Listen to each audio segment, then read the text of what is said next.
Bro, do you know how to tell the difference between a crocodile and an alligator? A crocodile's snout is long and narrow, and an alligator snout is stout. The thing is, the number one difference between a crocodile and an alligator is, number one, their color.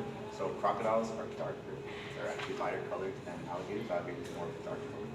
And another thing you need to look at is the shape of their snout.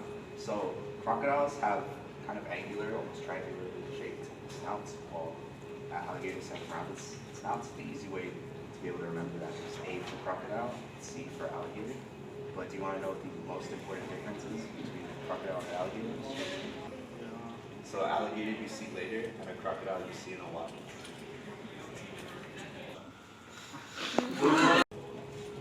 Okay.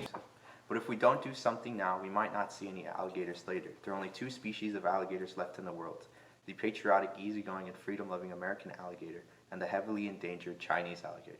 Originally reaching as far as Japan, the Chinese alligator's habitat is restricted to 6 regions in the province of Anhui, China, where it lives in bodies of fresh water such as wetlands, rivers, and ponds in low hill valleys. Because they live at a high northern latitude compared to other species of crocodilians, Chinese alligators spend a large portion of the year hibernating in subterranean burrows. The burrows can be complex with above and below ground pools and numerous air holes. Their extensive use of these burrows and mostly nocturnal lifestyle has allowed the Chinese alligator to inhabit wetlands in areas with dense human populations. Chinese alligators are also very small compared to other species of crocodilians. They usually grow to about 5 feet or 1.5 meters, with the largest Chinese alligator measured in recent times being 7 feet, around half the size of the largest living American alligators. Most weigh less than 50 pounds, but some may weigh up to 85 pounds. Wild specimens can live to be around 50 years old, with captive specimens living to be around 70. Females are roughly 3/4 the length of males. They have a dark gray, almost black coloration to them, with a short, broad snout and white tail. As opposed to American alligators, Chinese alligators have scales on their stomach along with bony plates on their upper eyelids and lack webbing on their feet. Chinese alligators typically produce 10 to 40 eggs, which are about 6 centimeters in length, 3.5 centimeters in diameter, and 45 grams in weight, making them smaller than the eggs of any other crocodilian. Like all crocodilians, the temperature of incubation controls whether a young alligator will be male or female, with a temperature of around 90 degrees Fahrenheit producing males, and females being produced at closer to 85 degrees Fahrenheit. Chinese alligators, like most crocodilians, are opportunistic feeders, having a diet consisting of fish and invertebrates such as crabs, snails, and insects. They are also known to eat birds or rodents on occasion. With a wild population of about 1,000 in the 1970s, which decreased to 130 in 2001 and grew to an estimated 200 in recent years, the Chinese alligator is a critically endangered species.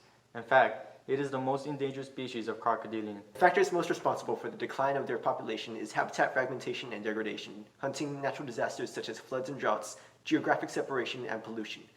From the 1950s to 1990s, habitat loss and the killing of alligators were the most significant factors. This led to the Chinese government listing the Chinese alligator as a Class 1 endangered species in 1972, providing it with the highest degree of legal protection. However, the enforcement of this was not very effective at the time. Recently, the killing of Chinese alligators is less of an issue, but their natural habitat has been almost entirely destroyed. The highest priority for the conservation of the Chinese alligator is habitat restoration and then the reintroduction of the large amount of captive specimens to the wild. Wildlife reserves have had trouble releasing wild specimens due to the shrinking nature of the Chinese alligator's natural habitat.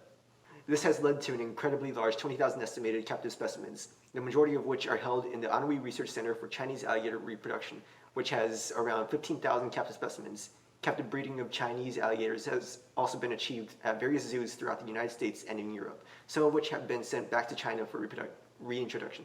So you might be wondering, what can I do to help the Chinese alligator? And sadly, since we live in the United States, we can't do much besides spread awareness. But things aren't too bleak. Their wild population has grown in recent years, with around 1,000 captive alligators being introduced in 2021. So it looks like we might see these alligators later.